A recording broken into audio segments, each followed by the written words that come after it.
Hey there, everybody, and welcome to this week's episode of The Influence Gap. And I am super delighted this week to bring to the conversation a good colleague and friend of mine, Cian McLoughlin.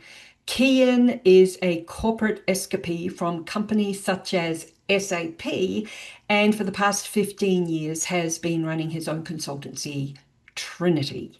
He is known for his work in the field of win-loss analytics, working with companies such as Canva and Salesforce and Workday. And he is bringing to the conversation today his expertise around what buyers really make their decisions around when it comes to deciding on who's going to win the business or not. And in my line of work, decision-led revenue is such an important field because businesses today wonder why they are winning and losing businesses. And it is not just based on the pipeline. There are so many factors that go into why you are losing business today, why you are losing good people today. And it's not just based on the salespeople, the sales team, and the pipeline. There are so many decisions that are being made and not made by leadership, but not just by leadership, not just by the salespeople, but by your buyers. So Cian is going to share with us and peel back the curtain on what your buyers think. Cian is an amazing best-selling author, which you're going to hear about today. He is a LinkedIn top sales voice, a top 50 sales blogger, and an all-round good guy. And I cannot wait to introduce you to him right now. So let's get cracking and let's get this show on the road. Here is Cian McLoughlin. Hey, this is Bernadette McClelland, and welcome to The Influence Gap. This is the show where leaders come to close the gap between intention and impact, so that they can have the right conversations, make the right decisions, and achieve the results that matter the most.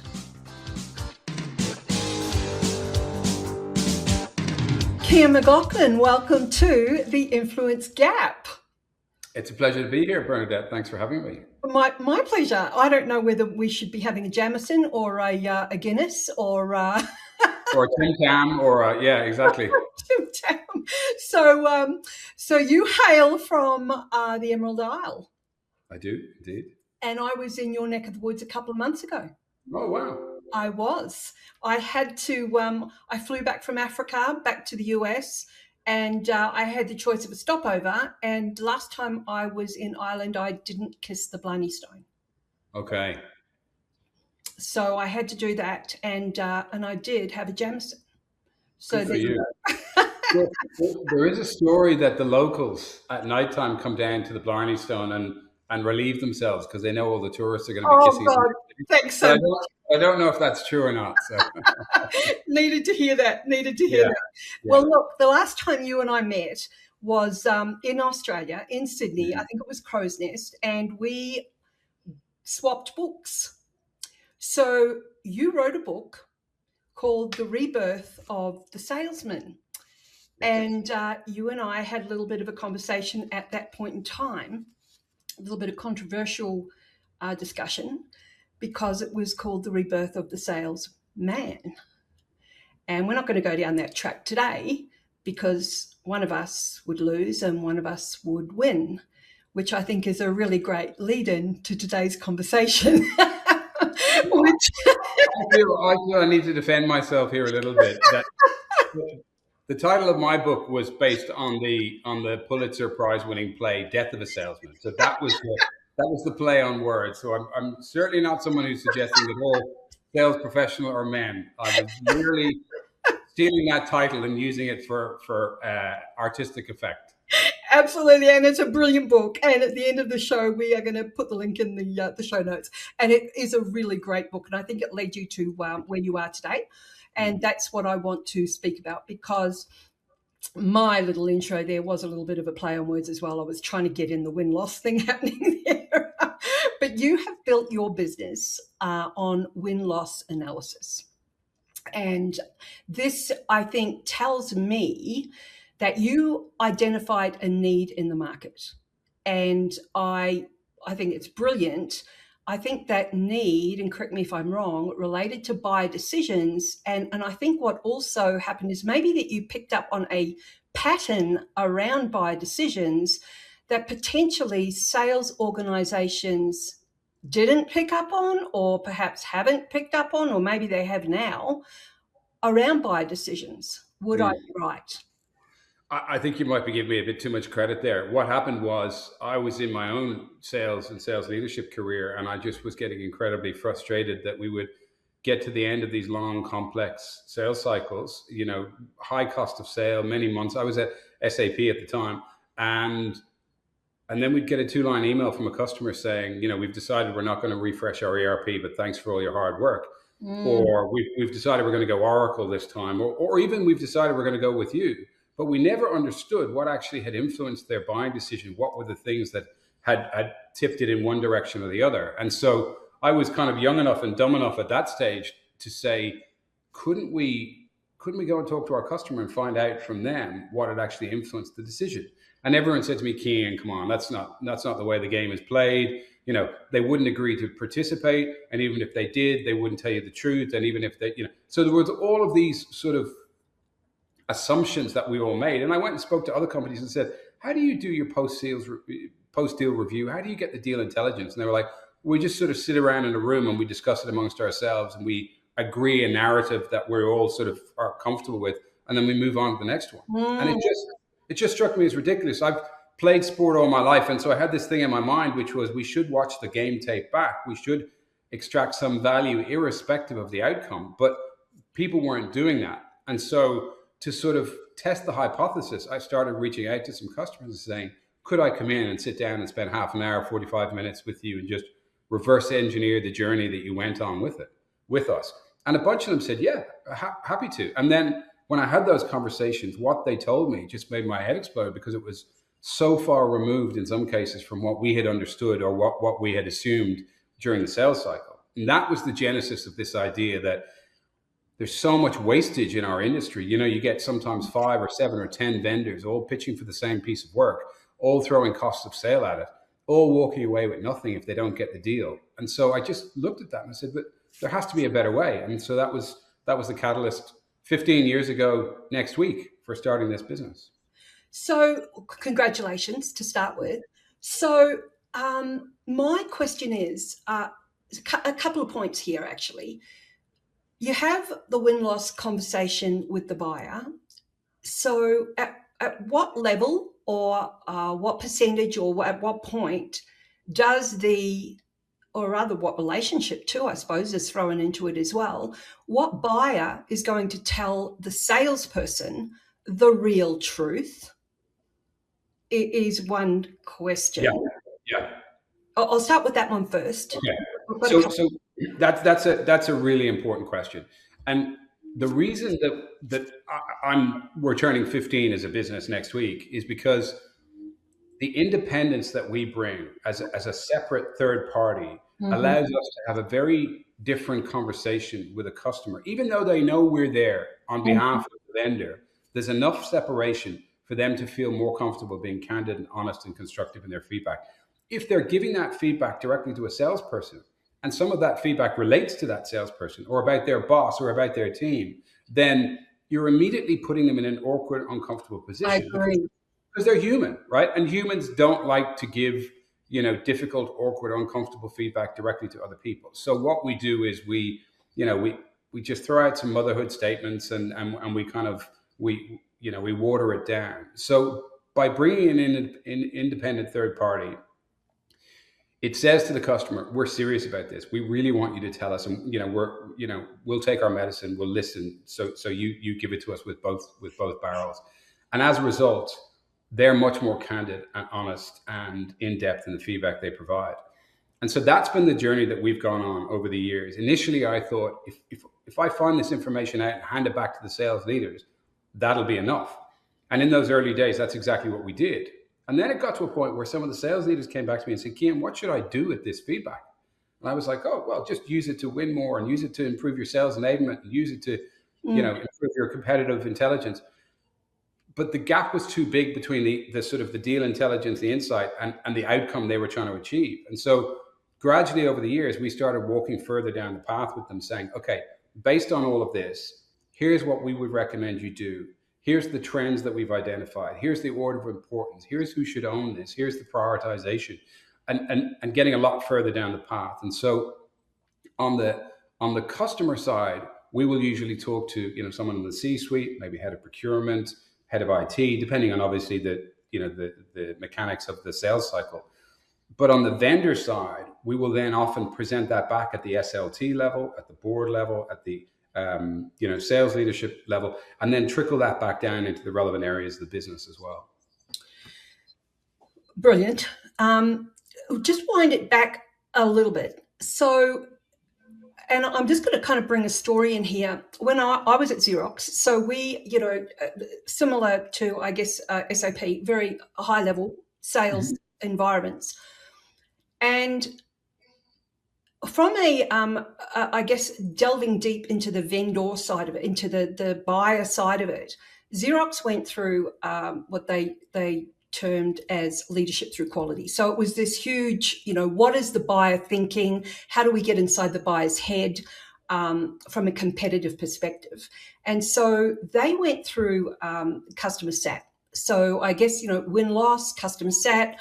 And what they did was they named rather than just having a template like, what value are the salespeople bringing to the table? What value are the technicians bringing? And named everything. They actually put individual names on it. Now, the reason I'm sharing this, because it links into what you've just said, is one of my favorite clients, which I was there all the time bringing value. What value is Bernadette bringing?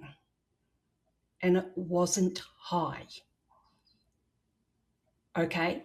I was like, what the? And so that feedback enabled me to do something about it. Now, when we're talking about deals being lost and you as a third party are going in, you clearly, the buyers are describing a very different experience than what the salespeople or the business are expecting, because everyone would be in denial.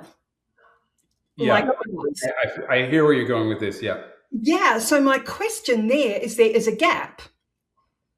And so where do salespeople coming out of your win-loss, where do you see that they are overestimating their impact? Because everyone's out to make an impact, whether it is building value or creating trust or helping their buyer make a commercial decision.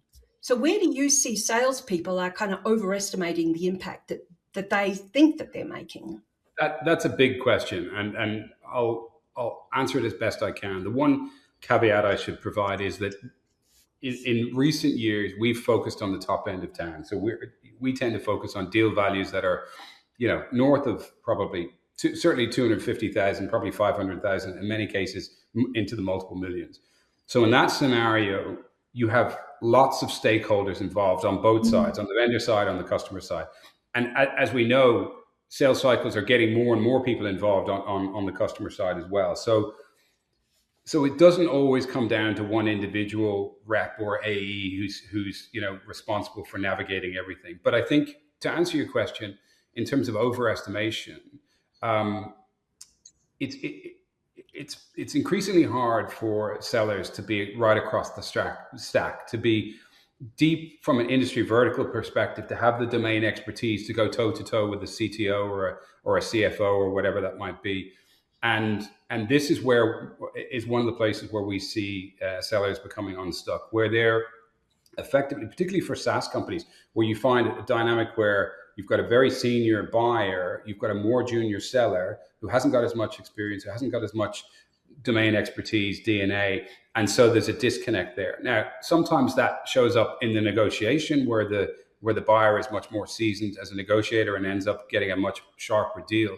But sometimes that shows up in terms of them not wanting to progress because they actually don't feel that the people they're interacting with have the subject matter expertise. Because the single biggest surprise to me in doing win-loss for 15 years, particularly, at the more complex end of the sales cycle, is how often customers name drop the individuals from the seller side that they interacted with when they're making a buying decision. So this person was incredibly responsive.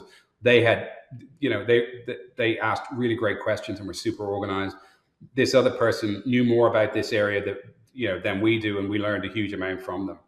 And so the penny drop moment for me is that product and price will get you from the long list to the short list from a vendor selection perspective, but the quality of your people, the quality of cultural fit, the quality of it's the human stuff that actually gets you from the short list to vendor of choice. And so that was a big surprise to me, I have to say.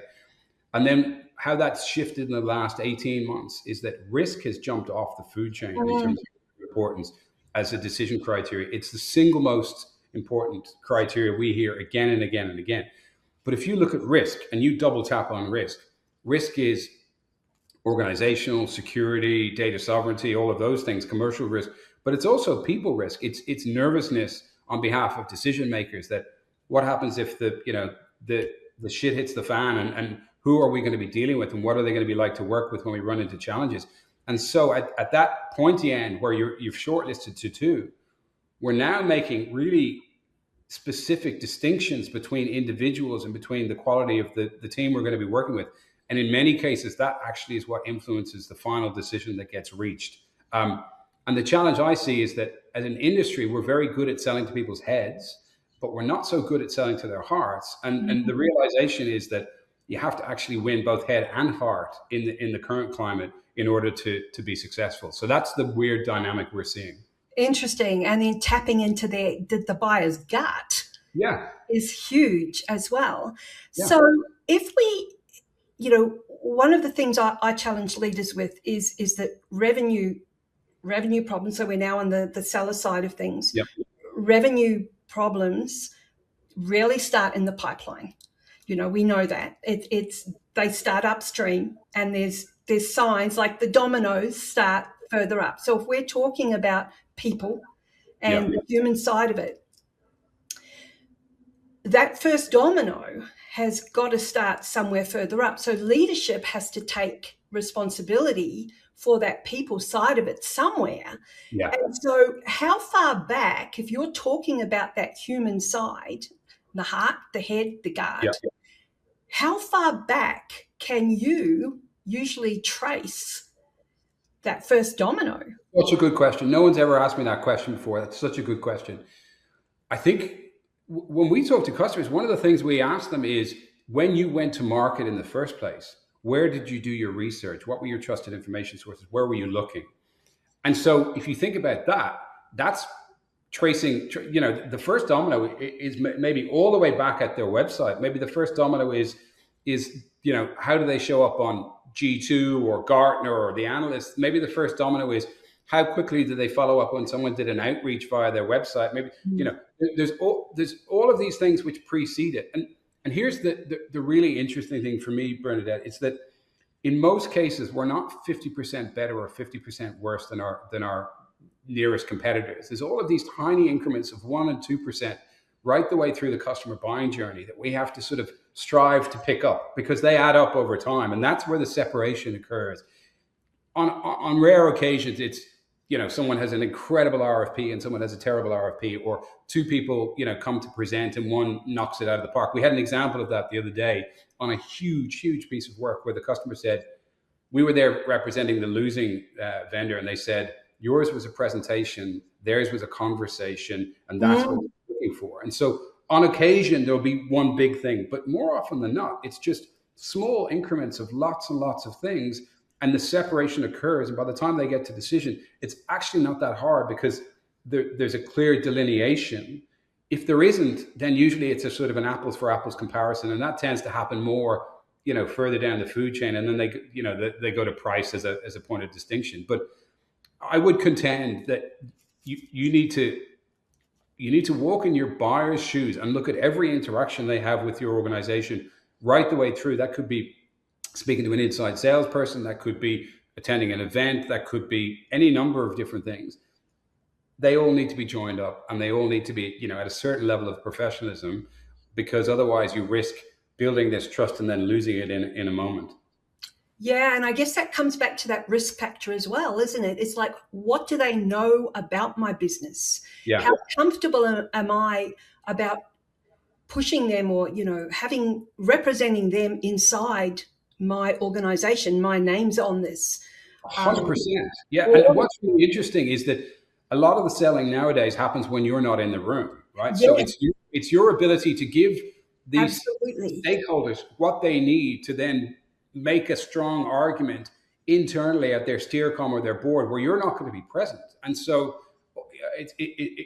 you're spot on. It's Yeah. really interesting. We had a situation recently where a vendor made a buying decision, and they said, and it was purely based on risk. And they said to the Mhm. losing vendor, "You did a really good job understanding the program risk, but what you Mhm. missed was the existential risk to us as an organization if this Yeah. project went south." The other vendor, they walked the corridors of power. They understood that. And what we're hearing a lot is one throat to choke. Customers saying, "We want one throat to choke. We want you to be on the hook. So don't just understand our risk, Yes. but help us manage, mitigate, share that risk with us." So we're Yes. seeing Yeah. some really interesting Yeah. commercial constructs emerging nowadays that wouldn't have ever happened 18 Yeah. months, 2 years ago. Yeah, co-creation, absolutely co-creation. We're hearing the term ghosting. We're hearing that salespeople, they're ghosting me, they're ghosting me. Buyers are saying, "Hey, we're just really busy," but really, in reality, decisions are not being made, but they're still decisions. A no decision is a decision, isn't it? It's Yeah. still a decision, Yeah. and that is, in my book, those decisions that are not being made, that are still decisions. They're the conversations that are happening behind closed doors. Totally agree. Let The, me share a quick story. So years ago, I worked with a company, and they brought on a new salesperson who had been a customer of theirs, and he'd never been in sales before. And so he came to me and he was freaking out. He's like, "Cian, I think I've made a terrible decision. I don't think I'm a salesperson." And I was like, "Okay, just calm down." Been He there, said, done that. "Yeah." He said, "Look, I understand how to buy technology. I've been doing that for many years, but I don't understand how to sell it." So I said, "All right, you show me what your buying steps looked like when you bought from this particular company." And so he mapped that out. He said, "We did research, we did this, And I said, "Okay, here's the steps on the sales side that are happening when you're doing what you were doing as a buyer." He's like, "Okay, cool." But then he did something genius that I wish I'd suggested, but it wasn't my idea, it was his idea. He he printed and laminated those two one pagers, and then when he would go out to a new prospect, he'd say, "I used to be on your side of the table, so I Mm, bought the technology. Here's the steps I went through when I bought. How does that sort of stack up to your buying process?" And they'd be like, "Oh no, for a deal of this value, we'd have to go to Steercom." So he would create effectively like a clear understanding, and then he'd say to them, "This is what I'm going to be doing over my side of the fence while you're doing this. I So love. at any stage, if we get out of whack, you just let me know." Oh, that's credibility. Yeah, but here's the thing, right? The single biggest reason you get ghosted on a deal, in our experience, is a misalignment between sales cycle and buying cycle. Yeah. We're here trying to drag them kicking and screaming, but they're like, "No, we're still evaluating vendors." So we need to sort of forget about our sales process, understand their buying cycle, where are they at in the journey, and then earn the right to progress to the next step and the next step. And that's where most sales reps are falling down, in my experience. Absolutely. I've just finished an engagement with a client now, and then I call it looking through your buyer's lens, not your biased lens. And it's that whole pipeline. You can't exit one. It's got to be, and we talk about qualifying all the time. You've got to quantify before you qualify. It's like you've got to get that. What are all those costs? What are all of those before you go into your budget and your timelines? And you got to really understand so much in that initial conversation. But look, you've spent 15 years listening to buyers. So if Yeah. you could sit every CRO or every CEO or sales leader or whatever, if you could sit them down in a room and tell them one thing that your buyers that you've been working with over all these years wish that these guys could understand, what would that one thing be? Like, Oh, Can boil I it. make it a couple of things? Can I make it a couple rather than one? Okay, Because a couple of things. Yeah, a couple of things for the all right. listeners. Yeah. If I was talking, Bernadette, if I was talking to salespeople specifically, I would say to them, from a basics perspective, clarity in all communication. So one story, one set of numbers, no contradictions, right? So that's super simple. Be responsive and professional right the way throughout. We see deals that are lost because, you know, reps try and take a shortcut, and we end up searching and replacing on an old RFP, but we miss out on a name, or we do something. Mm, We see terrible things like that every single day, right? yep. So I would say to them, product and price will get you to the short list, but how you show up, people, team, that will get you picked. Clear visual commercials that are easy to understand with no ambiguity, and ideally some optionality, right? Win on risk. Be the low risk, be the easiest organization to buy from. Things of that nature that sound probably quite easy for me to say and are actually quite challenging to do.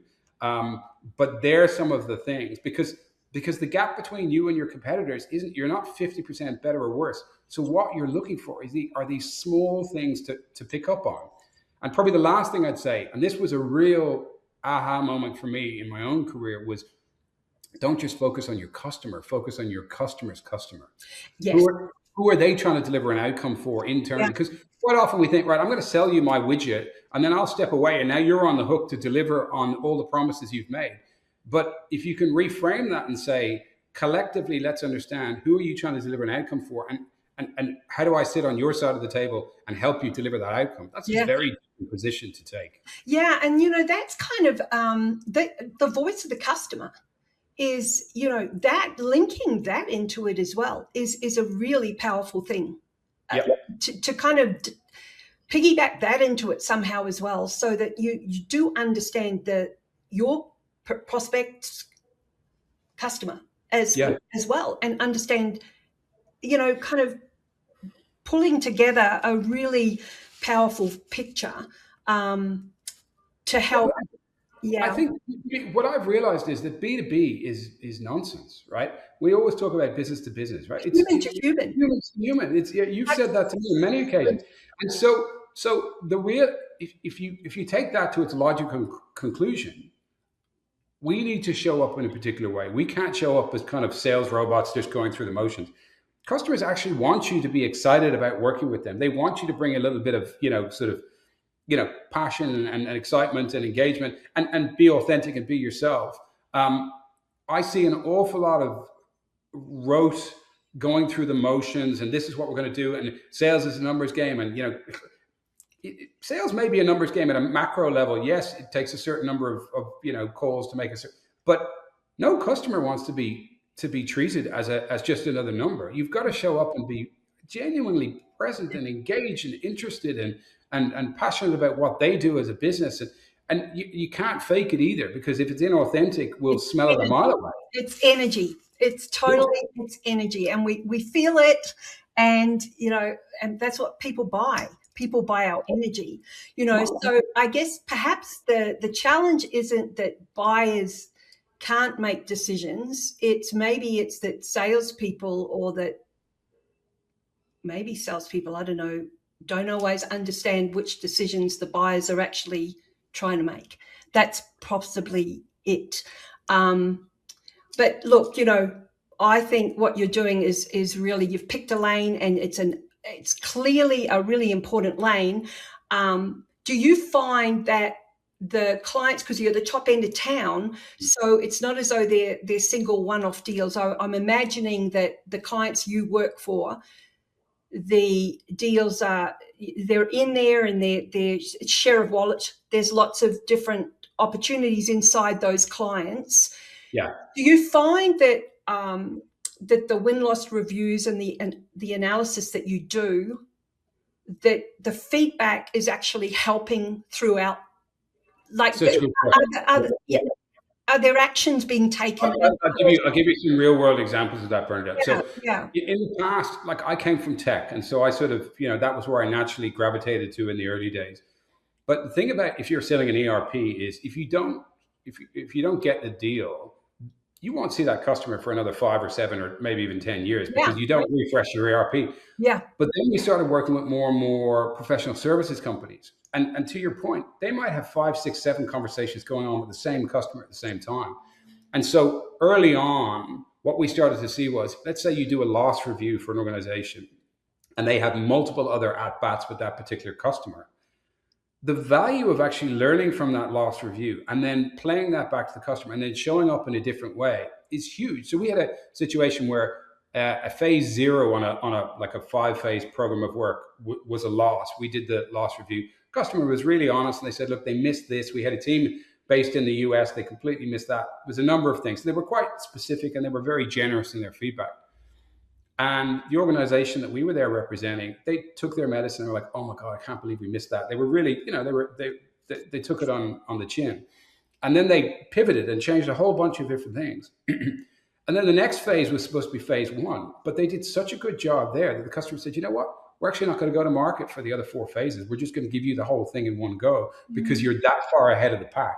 And so that particular pursuit was directly correlated back to, we asked the customer, they told us where all of our missteps, and we closed the loop on every single one of those. So I think there's certain industry verticals that lend themselves even more to going and doing this sort of deal intelligence post-sales debrief, because the learnings can be applied much more quickly right across the organization. And so, yeah, but I think my view is, if you've done a good job, your cost of sale has earned you the right to capture something of value on the way out the door. So you don't necessarily need an independent partner like us. There's pros and cons, but somebody somewhere should be, because there's just nuggets of gold being left on boardroom tables all over the world. There's so much wastage in our industry, Yeah, millions and millions of dollars. Yep.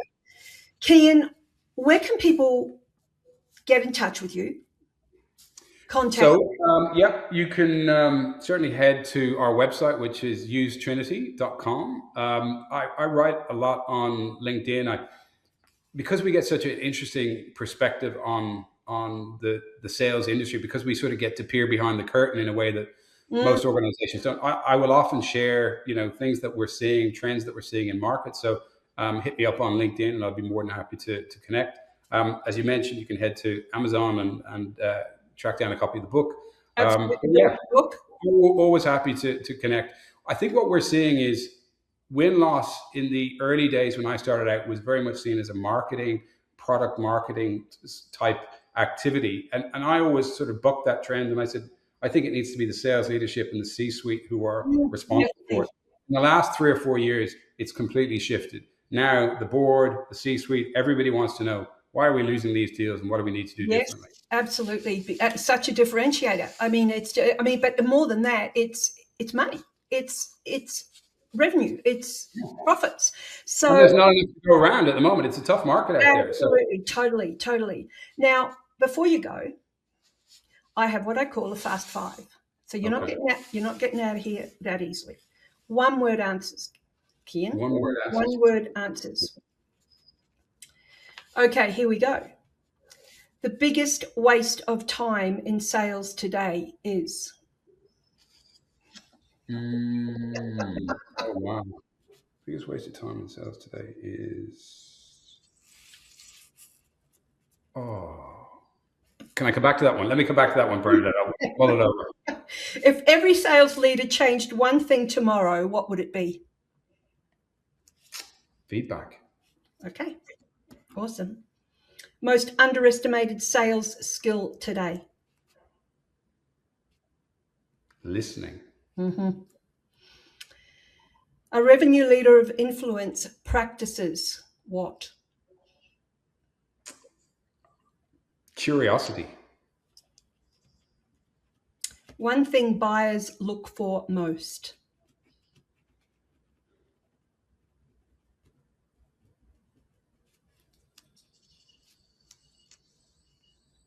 Oh, there's so many answers I have to this question. Above all else, it's like that you care. That'll do. Yeah. And the biggest waste of time in sales today? It would be probably Cold calling. Okay, that will do. No, there's a hyphen there, so that might be 2 words, but yeah. That's fine. You've done well. I love it when I make people think. Thank you for putting me on the spot there. I thought I got through unscathed, and that you hit me with that.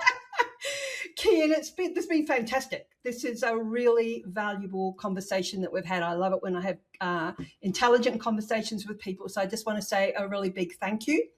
Pleasure.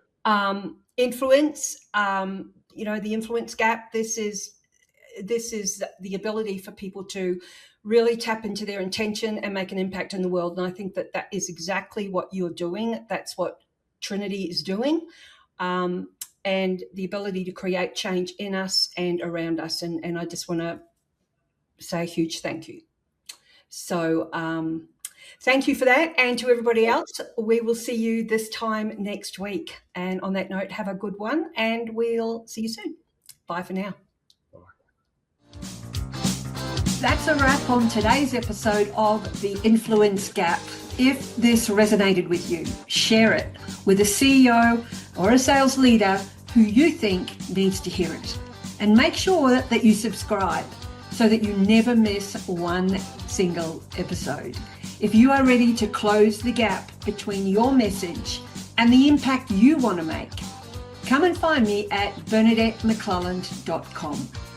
I'll see you this time next week. Bye for now.